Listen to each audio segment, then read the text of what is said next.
Hello students, मैं निशा आप लोगों के लिए लेके आई हूँ डीओई की वर्कशीट नंबर 13 जो कि बेस्ड है हमारे थर्ड चैप्टर परमाणु और अणु पे।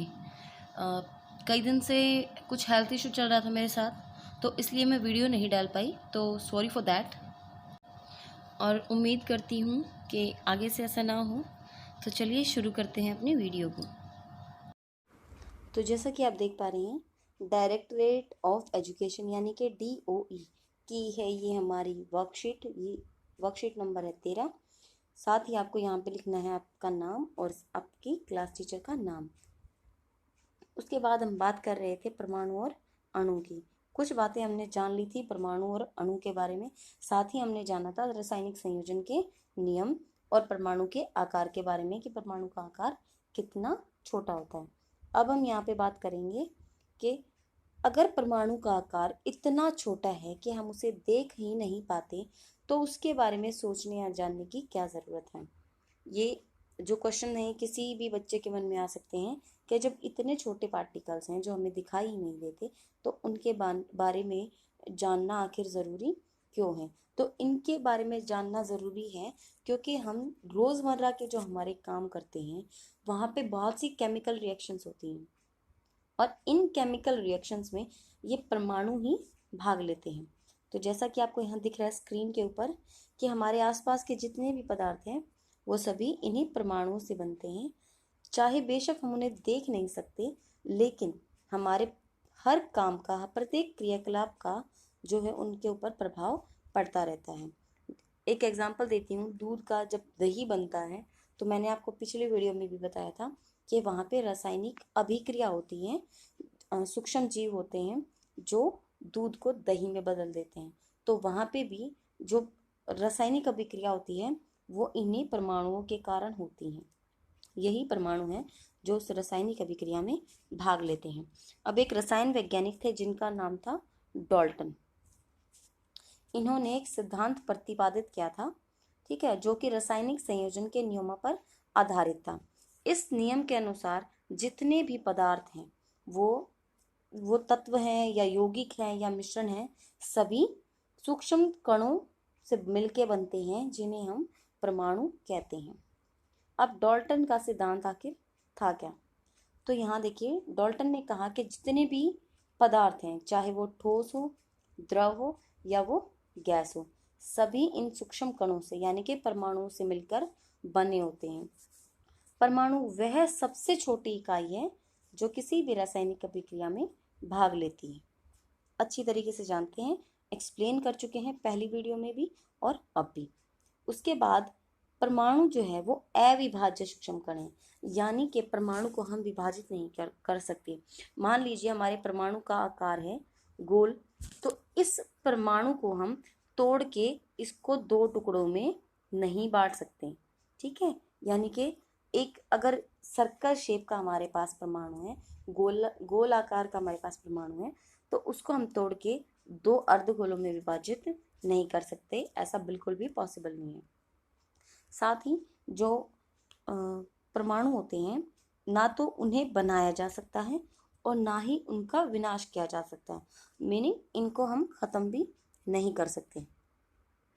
उसके बाद जो थर्ड है हमारा, वो है कि किसी भी दिए गए तत्व या यौगिक में परमाणुओं का आकार, द्रव्यमान और रासायनिक गुणधर्म सदा एक समान होते हैं।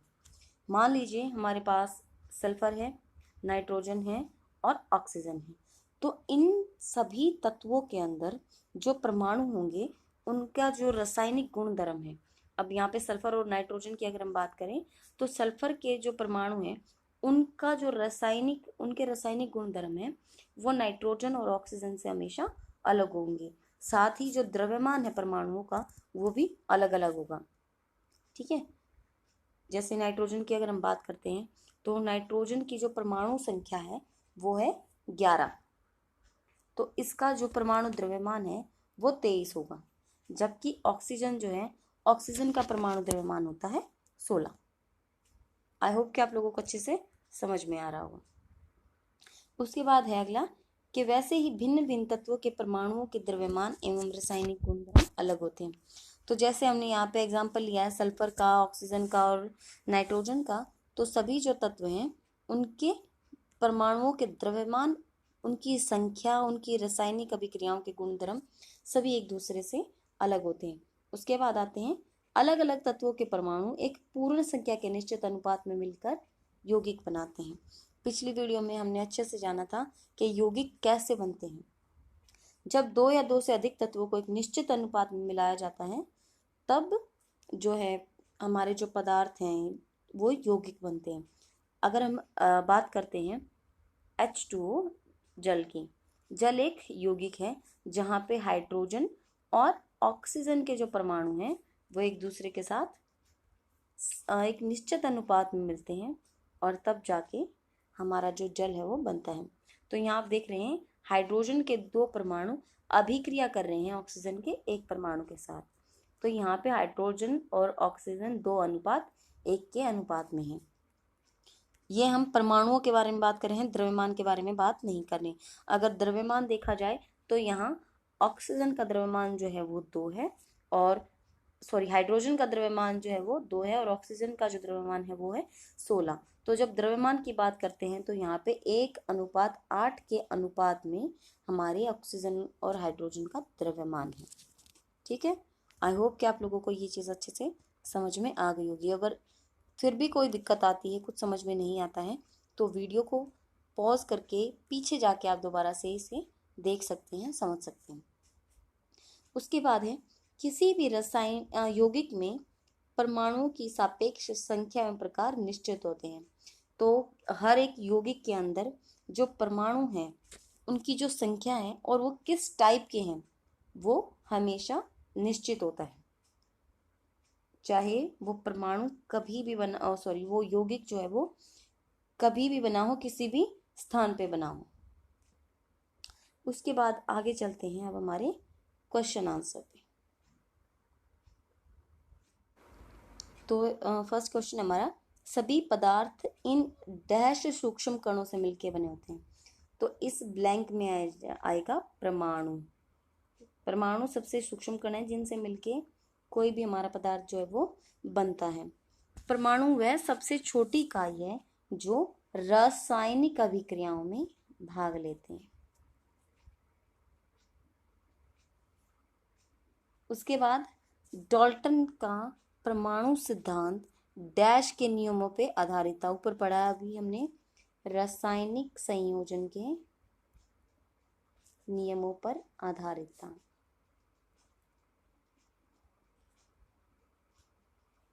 तो डाल्टन का जो परमाणु सिद्धांत है वो रासायनिक संयोजन के नियमों पर आधारित था। अब उसके बाद है किसी भी रासायनिक अभिक्रिया में परमाणु न तो बनते यानी कि न तो सृजित होते हैं और न ही उनका विनाश होता है।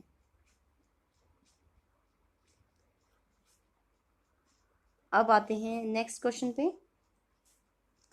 डाल्टन के परमाणु सिद्धांत के किन्हीं 3 मुख्य बिंदुओं की उदाहरण सहित संक्षेप में वर्णन कीजिए। तो डाल्टन का जो सिद्धांत है उसको हम एक्सप्लेन करके देखते हैं। चलिए, तो जैसा कि आप देख पा रहे हैं यहाँ डाल्टन के परमाणु सिद्धांत के महत्वपूर्ण अंश। तो फर्स्ट है सभी द्रव्य परमाणुओं से निर्मित होते हैं। तो यहाँ पे द्रव्य का अर्थ है पदार्थ। साइंस की भाषा में जितने भी पदार्थ होते हैं उन्हें द्रव्य माना जाता है। ठीक है, तो बच्चे कंफ्यूज ना हो, यहाँ पे द्रव्य का अर्थ है यहाँ पे पदार्थ है। तो सभी पदार्थ जो हैं वो परमाणुओं से निर्मित होते हैं। आपको पता है परमाणु अविभाज्य कण है और रासायनिक अभिक्रियाओं के अंतर्गत न तो इसको उत्पन्न किया जा सकता है और ना ही इसका विनाश किया जा सकता है। क्यों? क्योंकि आपको पता है द्रव्यमान संरक्षण का नियम। तो द्रव्यमान जो है वो किसी भी रासायनिक अभिक्रिया से पहले और बाद में बराबर रहता है। तो इसीलिए परमाणु को जो है ना तो बनाया जा सकता है और ना ही उसका विनाश किया जा सकता है। उसके बाद है जो भी तत्व हमें दिया जाता है उसके सभी परमाणुओं के द्रव्यमान और रासायनिक गुणधर्म समान होते हैं। अगर एक ही तत्व की बात करें, मान लीजिए हाइड्रोजन है, तो हाइड्रोजन के अंदर जितने भी परमाणु हैं उनके जो गुण धर्म हैं और उनका जो द्रव्यमान है वो हमेशा समान रहता है। इसी तरीके से सल्फ़र जो है, सल्फ़र अलग है, एक अलग तत्व है, तो उसका परमाणु द्रव्यमान और उसकी रासायनिक गुणधर्म जो हैं वो अलग होते हैं हाइड्रोजन से, और अपने आप में ये एक समान रहते हैं।